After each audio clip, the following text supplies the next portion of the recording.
من به همه شما یک سخن میگم، همت آگاه باشید برادرای عزیز.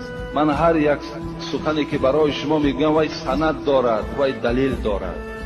من از پیش خود هیچ صحبت کردن نمیتوانم، زیرا این صحبت های مرا تمام جمهوری گوش میکنند و در هر یک فتوایی که من برای شما میدهم من در نزد خدا مسئولم، جوابگرم. شاید که من از شما دیده از خدا بیشتر ترسم، شاید.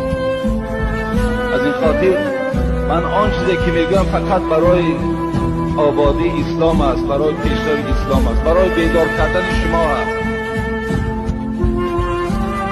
از این خاطر فقط و فقط مدد از الله پرسید خلاص. نه پیش مشکل کشا روید، نه پیش مزارها روید، نه پیش فلانی روید. هیچ کدام اینها قدرت اینها هیچگاه به قدرت الله برابر شدن نمیتواند.